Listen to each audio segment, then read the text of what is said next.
Bienvenidos, señoras y señores, to another episode of the Bleed Lows podcast. This episode of the Bleed Lows podcast is brought to you by Bet Online. Bet Online is your number one source for all your betting needs. Get the latest odds, lines, and matchup reports for baseball, football, college football, boxing, golf, and more. Bet Online continues to be the fastest and easiest way to place your wagers, including live betting, and your favorite casino and card games are available to play right from your phone. So head to the website or use your mobile device to sign up today and get in on the action. Remember to use your promo code BELIEVE, BLEAV, for your 50% welcome bonus on your first deposit. Bet Online, where the game starts. And joining us on the carne asada, he is El Príncipe of the Hustlers. You hear him on 710 ESPN. You hear him doing boxing. You see him in Tijuana doing the Miller Lite Minute. I mean, this guy is... He's all over the place, especially on social media. We can take lessons. He is Beto Durán. Beto, ¿cómo estás, amigo? I'm good. I'm glad to finally be here for the first time on video, man. I'm proud of you guys for everything you've done. I remember when Roger told me that you guys wanted to have this idea, I was like, all right, here's what you do. Don't be like everybody else, and you're not. And to see the success you guys have had, to grab all the guests you have had, adding Alicia has been fantastic because she's the one that really runs this city. So, as I told Roger a long time ago, I was like, if you really want to do a podcast, do 20 of them, make sure they suck, and then delete those, and then that's when you're ready to start. Because everybody has a podcast for 2 weeks, and then after that, oh, what happened? But what happened was, yeah. But proud of you guys for your success and continue to grow and everything else. Thank you, and I'm also very proud of the fact that did you hit that home run in that softball game wearing huaraches? Because I have to tell you that your huarache game is strong, Beto, because those are real huaraches. Those huaraches are from Mexico, right? And I bet you they made you fast as fuck. I didn't wear them to play in the softball game, but the huaraches are from Nochislan, Zacatecas, where my parents are from.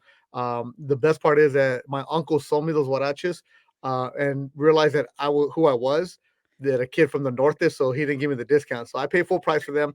But yeah, those are my jams, man. Like people are like, oh, you're walking around with them. Like, no, those are for real. Like I legit wear them every day and I've worn them out. But you're like, I mean, it's just, I wasn't doing it for a fashion statement. It's just what I wear after a game, or after your run or whatever. It's like you put them on and you lose your chanclas, you're going to go. Yeah. This is what Beto, what I like about you is you're an LA guy, but you're not a homer. So I got to ask you, when you see the Dodgers, I know you're going to tell the truth here, okay? Maybe charge my phone for this one. I'm listening.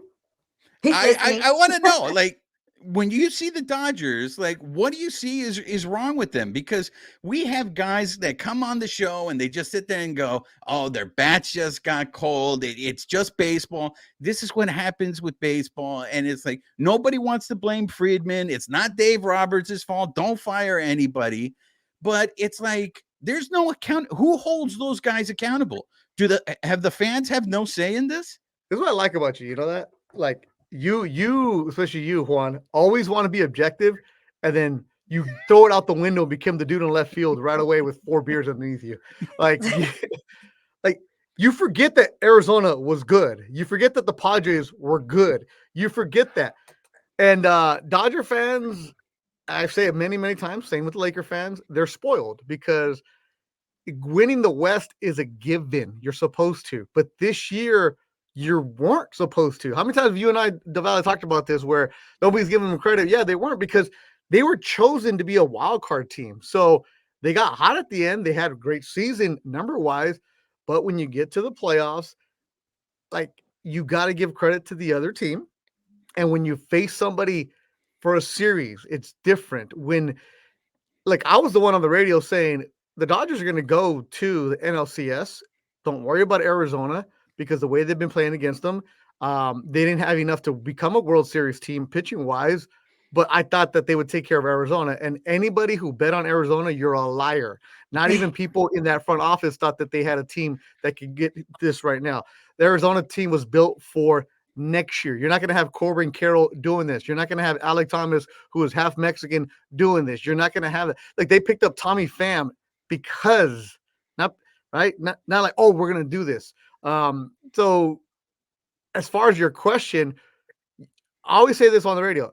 If you want to fire somebody, what's your solution? What are you going to do? Okay, you're going to fire Dave Roberts, and then what? And then what? And then you're going to fire Andrew Freeman, and then what?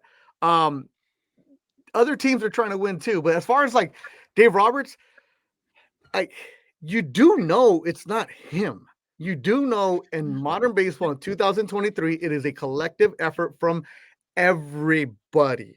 It goes from the organization. They have cell people who are doing just statistical analytic stuff that has been, the numbers have been over and over and over. Dave Roberts and every single manager, and for the people who are saying, oh, Bruce Bochy's old school. No, Bruce Bochy has a cheat sheet too. You know, every single manager in baseball speaks with the front office now, and they tell them in these kind of situations, this is what's going to happen. We're going to pull this guy after this. We're going to do this. We're going to do this. We're going to do that. Everything is calculated. Del Valle, you and I have worked in TV a lot of years. Ain't nothing off the cuff. Everything is scripted. And in baseball, for the most part, everything is. It just so happens that the Dodgers have come up short because the expectations are higher. We hold them just like you do the Lakers, just like you do the Yankees, just like you do other organizations that are the elite of the elite. You hold them to a higher standard. If the Angels were to get to where the Dodgers would be, they'd be throwing parades in Anaheim, right? The Padres, the reason they're so happy their fans are because they're not used to this. Dodger fans are expected to be in October, and it sucks that they're not because it's more work for us, and it's a lot more fun to talk about this than it is to talk about the Rams getting beat by the Cowboys or whatever the heck it is right now. It's just right now, it sucks for the Dodgers that they're not getting over that hump. But when it comes to the playoffs, I don't know what it is. Nobody knows what it is. But you don't think that when you got the bullseye on your back, it's harder? I mean, Juan, what would you do? Who are you firing? Because I listened to the podcast. No, I'm with you. It's a tandem. No, you're not. No, you're not. I listen, bro. No, listen. I always said in the last few episodes, it's a tandem. If you're going to get rid of Roberts, you have to get rid of Friedman because of what you said. They work together. Beto, this is my thing. The Serpientes got punched in the face. They went down 2-0 to the Phillies, and they came back. What is frustrating to me is I saw a fight in a team that like the Serpientes that I didn't see in the Dodgers. Do you see that fight in the Dodgers? I didn't see it last year against the Padres, and you're right. Like Dontrell says, those other guys drive nice cars too, right? Mm-hmm. So nothing is a given. But that's what's frustrating to me is why were the Serpientes, because you're a boxing guy, why were they able to get off the mat? But the Dodgers, it just looked like, hey, man, things aren't going our way. Let's go home. Am I wrong? The Dodgers are a corporate team. You're getting guys who are coming in who are going to do their job, and you're not going to have the fiery guy who's going to piss you off. You know what they got? They got guys that the fans love. Oh, don't boo our guys. We love him, Del Valle. We love that guy. We love him. It's great. And then he goes 2 for 20. You know, and everybody that's like, oh my God, we miss Corey Seager. No, you don't. You were booing his ass every single time you could in the playoffs, right? Although like, oh, Nathan Eovaldi was a Dodger. Yeah, and you traded him for better pieces, right? You make those moves. So everything is hindsight in 2020, right? Like, it's just the Dodgers this year, they were a very corporate team. They got the job done. They got the games in, but did you expect them to go to the World Series? No. Did you expect them to be in the NLCS? Not really, but you saw their numbers at the end. You're like, okay, cool. But they're not. That's just the way the Dodgers have been run the last couple of years. They're boring, they're vanilla, they're bland, and they're very corporate. They're not going to be the team that's going to fire like, you know, and I'm all right, I'm going on a tangent. I have not been drinking yet. For all the people that have been calling ESPN saying, oh, Tommy Lasorda would have done this. Tommy was a perfect guy in the 80s. And Tommy, if you go look at his record, he had some terrible teams. The reason he didn't get fired because there's nobody else there because the teams were bad and the teams were budget. So Tommy wouldn't have done a damn thing right now. So you don't need to fire up guys that are making $100 million because if you got guys that are not like Mookie Betts, if you thought Mookie Betts was going to play that way, nobody did, man. The guy's a gamer. He's one of the best in baseball. Go down the generation player. So it sucks. I mean, there is no explanation for it. You really can't have that explanation for it because when you play 7 games, everything comes back down to it. Alicia come in here because he called you out on don't boo the players. No, I didn't call her out. She knows what I'm talking about because you know Alicia and I talk every day, so she knows. Actually hold on. Alicia and I argue every day, and then we make up, And then we're like, okay, now what? Now we're gonna eat it. I will defend myself in the sense that I don't like cheering against our team. It doesn't matter what player it is, not my favorite player or whatever, because that's not been the way. You and I have been going to Dodger games our whole lives. And it's not, I feel like that's an East Coast thing where, the Phillies fans have their reputation, the Yankees fans. Dude, we're West Coast, baby. We're chill. We don't boo our own players. It's going But to we a just cry Dodger about game. it or them losing. But I will say that I don't use that argument anymore because I feel like young people, I don't know if it's video games or what, they just love to boo. They love to bitch and they love They're to a bunch of boo. haters, Del Valle. And so I gave up. I'm like, go ahead and boo. Like that, you paid for your ticket. I get that argument. I just wish, in my opinion, it wasn't so. It was not the way I grew up. I loved, we have more reasons to cheer, like Beto says, and we always say here on the Bleed Los, we are spoiled. Dodger fans are spoiled. So I think losing In a last good way, though. I October, say in a good way that they're spoiled because look, we are there's a spoiled. reason you root for winners, right? The Dodgers are fun to root for, but no matter what, Absolutely. they're going to get 3 million people next year, no matter what. Going to a Dodger game isn't about going to the game. It's about the experience. It's about the vibe. It's about the camaraderie. But it's about seeing Alicia's mom and dad there hanging out. And it's about seeing the ushers that have been there in your section for 30 years and you know them as a kid. It's about that's what Dodger games are about. But damn, it sucks that they don't get to the playoffs or the World Series because when you spend that much money, you're supposed to do that. Stop teasing me with the NLCS wild card, whatever the hell it is. Like, give me a World Series championship. And I'm talking about just for the fans. I'm not talking about me because I don't even care if the team wins or loses. I'm talking about the city of LA because there's nothing like the city of LA that's thriving when the teams are playing well. I was going to bring that up as well, Beto. I love, like my co-host mentioned, you're not a homer. I wear my heart on my sleeve, and sometimes it comes back to bite me in the ass. But I feel like losing last October prepared me to lose again this October. And that's a shitty thing to say. I was devastated last October. This October, they weren't supposed to be there. Mookie disappeared again. I didn't expect Freddie to disappear. That was a shock. But, I mean, we had a lot of good highs, a lot of good moments throughout the season. Great. I want your opinion, though, as the new post-Lakers game host. Did I say that right? No, I don't even know my title yet. Right. Post game host.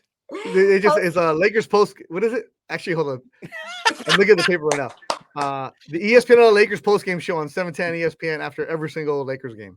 Woo! I love it. Congratulations on that. But let me tell you this, Del Valle. So Dodger fans are crazy in a good way. Laker fans are delusional in a good way. The second call I got the other night after opening night, the second call, the dude wanted to talk about trades.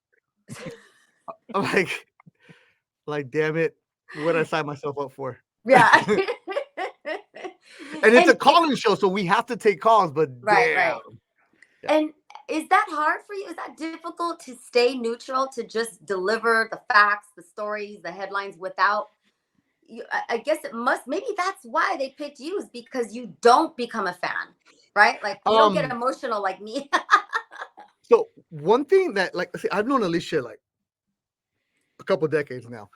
We met at a Lakers practice. Yes. So way back. Here's what happened to me. People are like, oh, you're from LA. People need to remember this. And Alicia went to one of the best collegiate programs for journalism in the country at USC, the Annenberg School of Education, of Journalism, of Communications. Let me get it right. You're taught to not be the story. And if you want to be the reporter, you report on the news. And the line has been blurred the last couple of years where people are showing their fandom for what they are. But that's usually for people who are not covering the team. So I grew up in an era where if you want to be like, what do you want to do? Do you want to cheer on a team or do you want to cheer on your paycheck? I'd rather worry about my check. I love sports. I love everything. I still do high school stuff for free because I love doing it. I love watching the best athletes in the world compete. I will watch anything. I just don't care about what a billionaire is doing. I love seeing the city of LA rise, being born and raised in LA. I love that. I still hate the Boston Celtics because when I grew up, it was Showtime Lakers, and I hate Kevin McHale even when he was on Cheers, bro. I forget that guy, right? Gary's Old Town Tavern. He was a cheater then. But when you start taking journalism classes and you realize what it is, what's going on, and you're like, do I want to be a fan of a team or do I want to be a fan of the job? And I love the job. And there's some people, like, for example, Fred Robledo from the San Gabriel Valley Tribune. He knew that he could not stop being a Dodger fan and a Laker fan. So he covers prep sports, which allows him to be a huge Laker fan, huge UCLA fan, huge Dodger fan. And he tweets about sports all day long. But because he covers preps, he can do that. You can't be somebody who's saying, hey, I'm covering this team day to day on a day-to-day basis and be neutral, because you're not. So when people are like, oh, you're just a hater, I'm like, no, I'm telling you exactly what's going on at practice or in the game. So, like, if people know that, they're like, oh, you're such a downer. I'm like, no, they're not that good. Like, they weren't going to the World Series this year, right? They weren't. The Lakers were not going to beat Denver last year. So that's just the line. And now in day and age, like, Alicia always worked news, so she could be a Dodger fan, a Laker fan. She could have that out there. If I come out and say, oh, I'm a big Laker fan, and then at the same time I'm interviewing them, but then I don't ask the hard question, it's like, well, are you a fanboy or not? Like, what are you? And like, your site, you guys let it be known that you're a Dodger fan podcast, but you're very critical in a good way, constructive criticism. Now, there's some other Dodger sites that I try listening to, and it's like, bro, like, okay, I get it. Okay. And same thing with Laker fans, and same thing with USC fans. If you want to be told the team's version, then good for that. Good for you. But for me as a reporter, and the way we brought up, I'd rather tell you the truth. And for me, also, it all happened because as a kid, I was a Dodger fan. You don't want to stop being a Dodger fan? And they traded Piazza. No. When they cut Fernando on the last day. Fernando got cut on the last end of spring training, which didn't allow him to go on with somebody else. And they already knew Fernando was going to be not with the Dodgers. It's like that right there is like, oh, okay, that's the business side. As far as the Piazza side, like whatever, I was already in high school, it's like you saw the business side of when the Bob Daly and the Fox group came in over, and like you started seeing that. And then to put the final dagger, I was a Clippers intern in 2001. And you want to talk about knowing how organizations run? That's when I was like, at that time, I was like, do I want to be a PR person that works for a team, or do I want to be a reporter? I didn't quite know. After seeing what goes on day to day behind the scenes of an organization, I'm like, hell no, you cover too many things up. The truth. Well, once again, congratulations on your gig, but I want to get a definite answer from you, because you're in the thick of it, right? You're there. Yes, you're the best, Del Valle. You're the best. No, stop. Oh, you said the truth.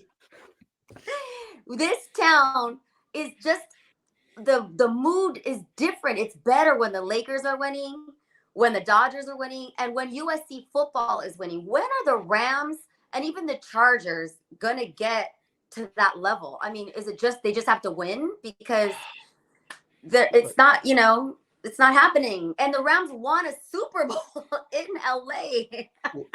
Besides your family,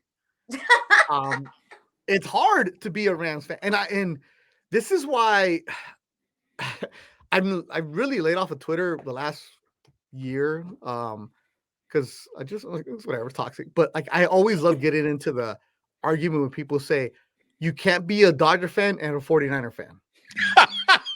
Oh, who that? Why? Why are you talking about my producer like that, man? Wait, you want to fight? You just Why? What happened? You just described Roger. That's Roger. What he said. Roger is that guy. Okay, you know what I just described? LA. Because I say this all the time. It's a different sport, so root for whatever you want. When they're like, oh, beat LA. Okay, well, it's a different sport. Like, it doesn't matter. Like, you cannot be a Lakers fan and a Celtics fan. There's no way, right? But for football, I'm like, I have no problem with anybody being a Niner fan and a Dodger fan. Why? Because if you're around my age in your 40s, you only knew the 49ers on TV, because there was no Sunday ticket or NFL packages in the late 80s, 90s, because all we would ever see, because the Rams sucked, was the 49er games on TV. We would see Joe Montana, John Taylor, Jerry Rice, Tom Rathman. I would name you more of them, and I'm not a Niners fan. But that's what was on TV. And then what do we see on Monday Night Football? Every now and then you'd have the Rams and the Niners play on Monday Night Football at Angel Stadium, and the Niners were kicking their ass every single time. So if you're an impressionable kid in elementary, like I was and a bunch of my friends were, they become, what do you root for? You root for the team that wins. And also the Rams were considered Anaheim and they didn't sell out, so their games weren't on TV. I mean, Alicia, am I wrong about this? No, you're right. You probably went because your dad was a hardcore fan and you guys were all about it. But I didn't grow up with anybody. I didn't grow up with anybody in Carson that was a Rams fan. I grew up with fans that were Raider fans. Because Raider fans, now that's generational. That's passed down from generation to generation. Nobody becomes a Raider fan. You're born a Raider fan. Like that's like boom, as soon as you get it. Like that's what it is. But I have no problem with people being a Niners fan because the Rams left for so long and the football left for so long. They left when I was in like high school. So, and then in junior high, they sucked really bad. And that's when the Packers were good. And that's when the Cowboys were good. And because they weren't selling out, this is how TV works back then. If your local team didn't sell out, they wouldn't show your game on TV. So you never saw the Rams on TV. At least I don't remember. I would see Troy Aikman and Joe Montana all the time and Steve Young. So if you're an impressionable kid in your 40s and then that's what you grew up with, then I have no problem with you. And then when they leave, go for it. Like the Raiders, they don't need a city. The Raider Nation, they could be vagabonds wherever they're at. They could be in Alberta, Canada, and they're still going to have their hardcore fans. But the Rams fans, to your question, Diwali, it's hard. It's generational because now those kids that grew up, like my kid, he was a Seahawks fan because they were into the Super Bowl and they were good. And he's like 18, right? So it's just that. And you have the hardcore fans like Alicia and like our guy Razo and like the other fans, but you don't ever see any kids saying, hey, I want to be a Rams fan now because the parents are in the 40s or become Niner fans or Chiefs fans. Like how many like Dolphins fans all of a sudden popping out there, right? Like because of Dan Marino or like, it's just, and LA is such a transplant city. You have people from all over the place that just want to root for their team. So it sucks because when you go to other cities, you don't see that many other, like you don't see many Rams fans. Like when I've been to a Cowboy game, it's like, damn, it's all Cowboy fans. It's, it just sucks. But it is what it is. They did it to themselves.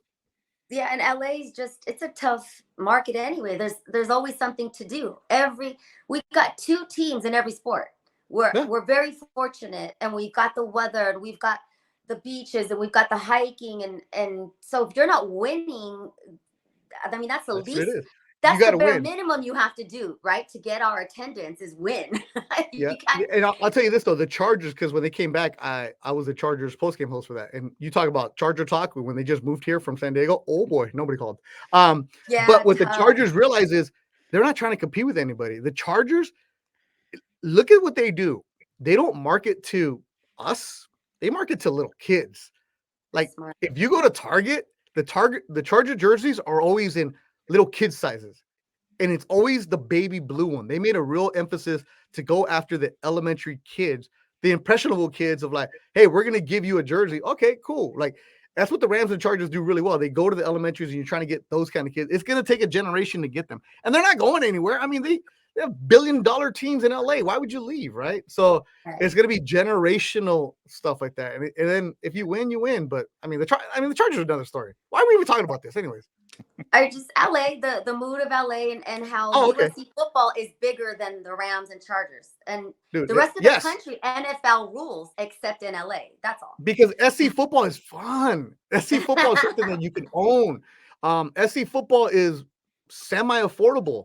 Like I never took my kids to an NFL game because I'm not paying $125 to park. Just to park. I mean, and plus, it's just, but SC games are cool. When SC's rocking and rolling, ain't nothing better than the Coliseum on a Saturday night. Oh, I know, so fun, so fun. And what about golf? Is this new gig gonna get in the way of your golf influencer career? What the heck? I gotta ask. I don't know. You're the one that's at all the events and never invite me or Roger or Juan, man. We're at home. I invite. Roger, when have you gone? Juan, when have you gone? I can't golf, so it doesn't matter. We can go drink. I spare her the embarrassment. Whenever I hang out with the Princesa Picolandia in public, she's always like this, bro. She's always like, no lo conozco. Yeah, because the Valley's good. No, a rumor. the golf is never affected. Every Monday I play. We're good. Nice. I'm hoping. I need to see it. I need to see it on your socials. One of the rumors at a recent golf tournament, Jaime Harin's tournament on Monday, there were people there, and I'm not going to name names, that work for the Dodgers or in your business that were talking little whispers about Mike Scioscia replacing our guy, our friend of the carne asada, Dave Roberts. Is that even a possibility, or are they just drinking too much? In your opinion?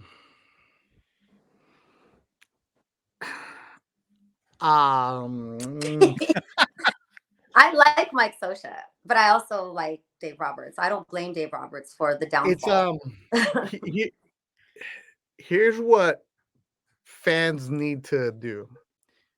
Always go forward. Always look forward. We look, Divide, you and I both the king and queen of looking back in our lives, right? Like, damn, we should. But baseball is completely different. You just had Eric Burns on, or you have Hairston on, whoever it is. Those guys and the people that play right now, they don't recognize the game that they played growing up. They don't recognize the game that they played a couple of years ago.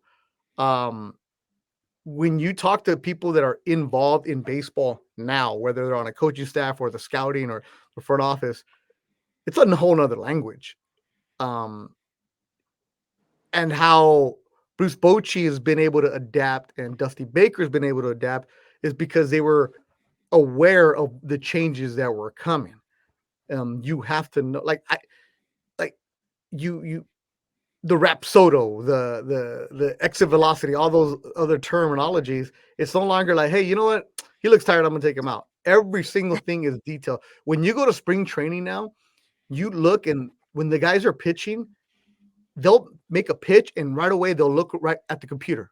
It's no longer let me make a couple pitches. It's just, but so to your question about Mike Scioscia, it's guys like him, Scioscia, and the veterans that have been around. They need to be involved in baseball. I would say like in an advisory role. You got to have that person who can really, because you got to have the person who can translate the data to the player from somebody who's been there. Because when you have the analytics person who you have no idea who he is, and he just shows up and he gives you hey, here's your readings. And you're like, okay, now what? Who are you, guy? Where'd you come from? Like, the hell, you're 23 years old and you're telling me what I'm supposed to be doing? Like, translate this. So, but the bench coach now, the managers now, they really need to buy into what the front office is telling them. And a guy like Scioscia, and like, or perfect example, look at Joe Madden. If you listen to Joe Madden, former Angels manager, he was the king of analytics when he was with Tampa and when he was with Chicago. He comes to Anaheim, he tried to do it. Now he's like, hey, we've gone so far away, we got to go back.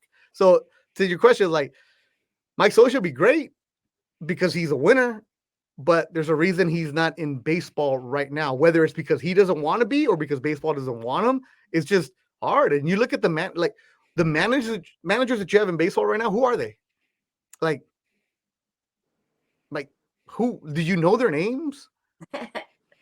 They're bench players. They were utility guys. But yeah, those are the guys, because those are the guys who bought in right away to this. Like Torey Lovullo was a long time utility player. He went to UCLA, Montclair Prep, stuff like that. But guys that have been around and doing the digging, like Don Mattingly's a bench coach in Toronto.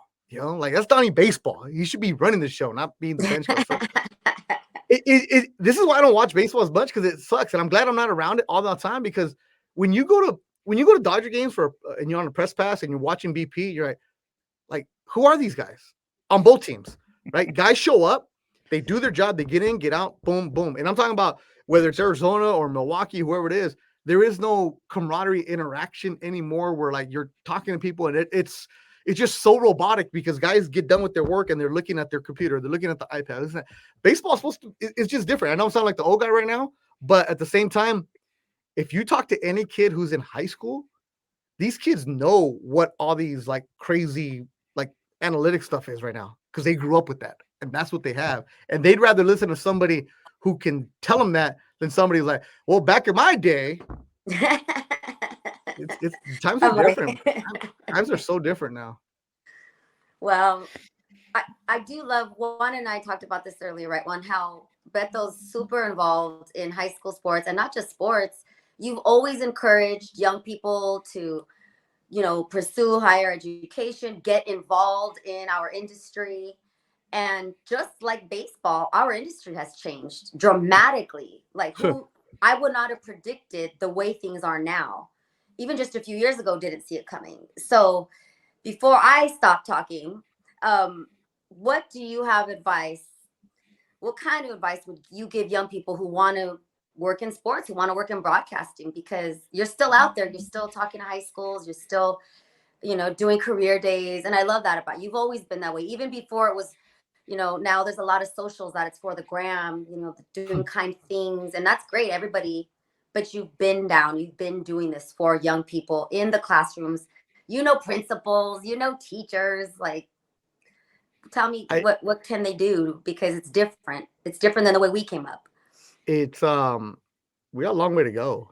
And I'm not saying this because you're here, Alicia, but like you're somebody that we all look up to. Like you knock down so many damn doors in this industry, in this city.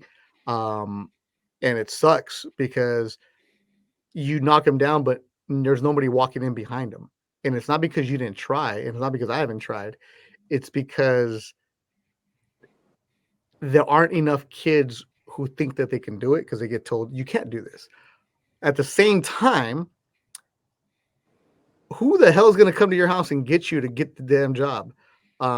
Nobody went and told Alicia you could be on Channel 7. She had the dream that said she wants to wear the Circle 7, so she found out how to do it. You have to do the work.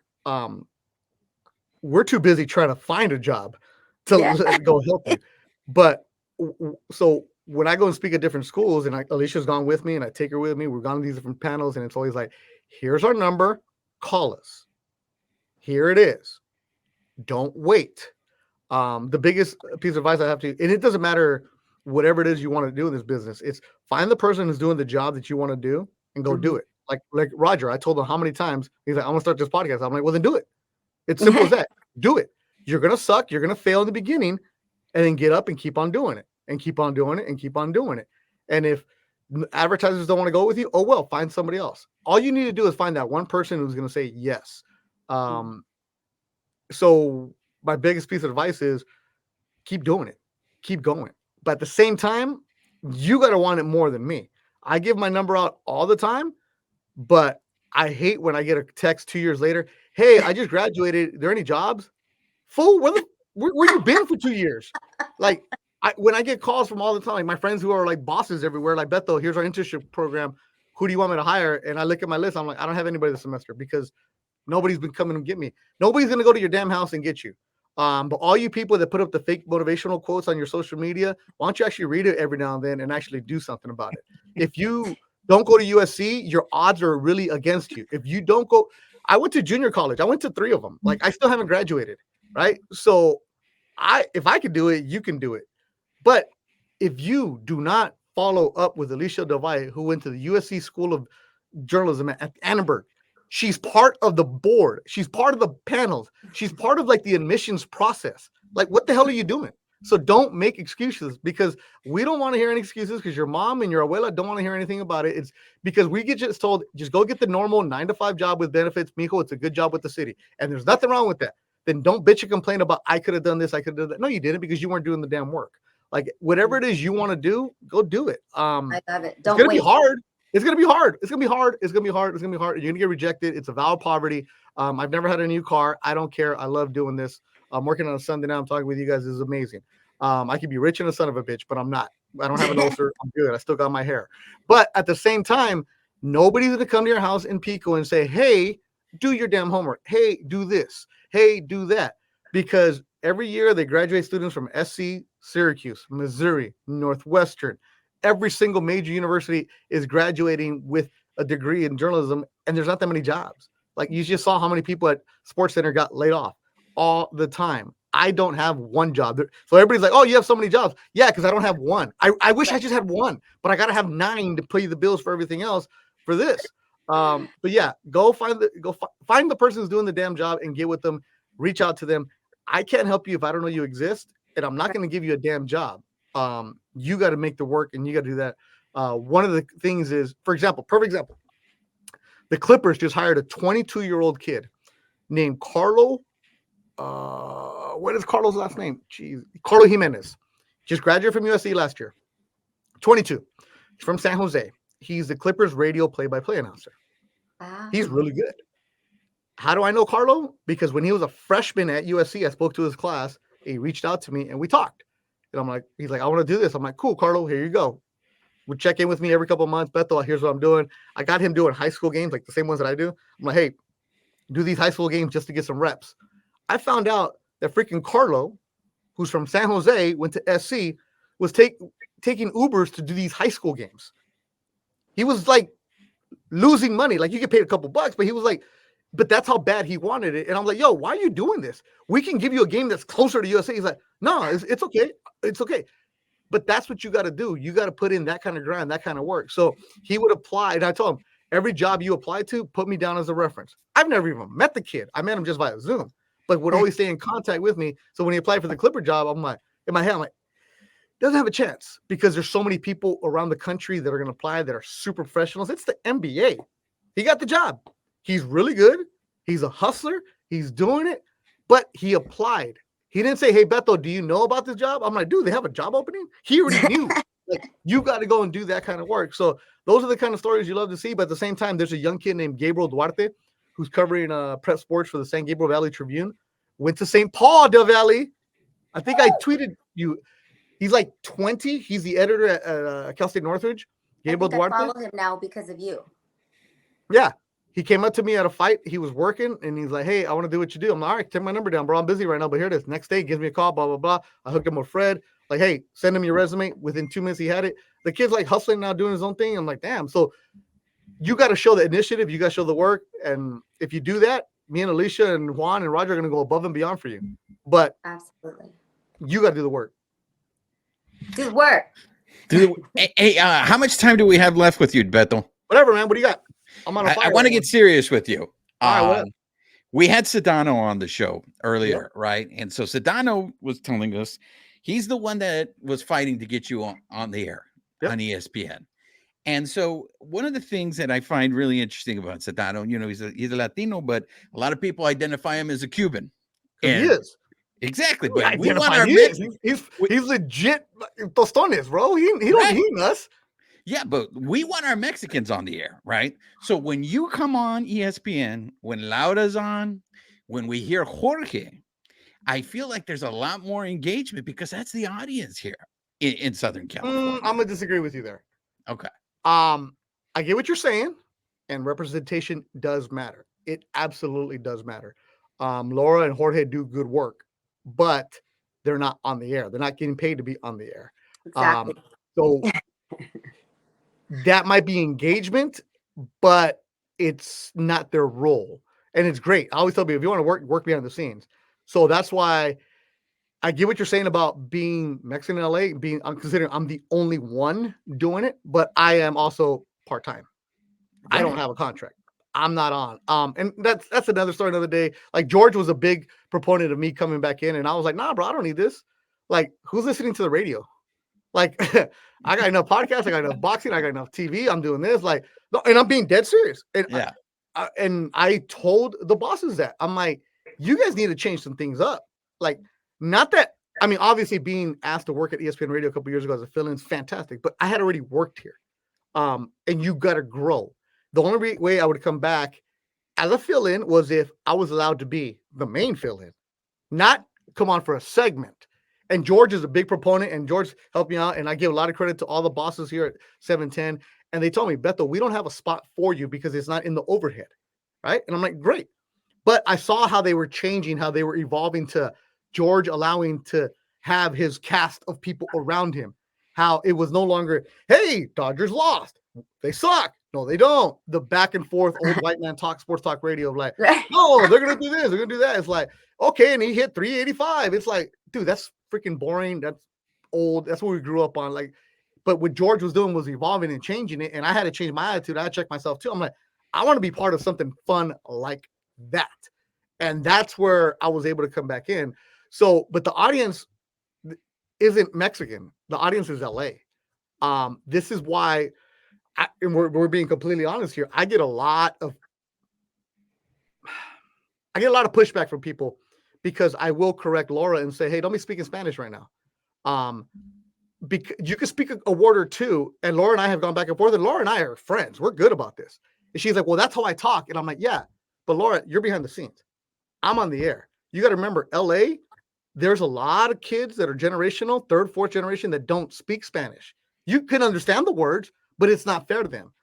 This isn't a bilingual station. It's an LA station. You have the African Americans, you have the Asians, you have the Indian family, you have the Persian family. You have what makes LA so beautiful is how diverse it is. You have the Filipinos, especially if you're talking about the Lakers. So when you start going and just going a little too far into the weeds, then it becomes, hey, you forget about it. It's broadcasting, not microcasting, right? So that's where I represent LA a lot as far as being the only Mexican on here, but I take a lot of pride about representing LA, the city, where I could throw some Samoan words at you. I could throw some Tagalog words at you. I could throw you some bad Persian words at you. You know, whatever you need. I'll cuss you out in different languages, a la Kobe. But it's just, I know that representation matters because when I first started here in the early 2000s, I never wanted to be known as the Mexican on the radio. You want to just be known as the best on the radio. And now as you evolve and you get older and you realize the responsibility that somebody's looking up to you, just like how you mentioned, it's a big task. But if you become just as the voice of the Mexicans, then you lose an entire audience. And Alicia knows this. When you're in TV and radio, it's about being the general market, about everybody. Let your face, let your last name be what stands out, but let your words and your knowledge be what makes people want to come back for you. Princesa, were you going to come in on something?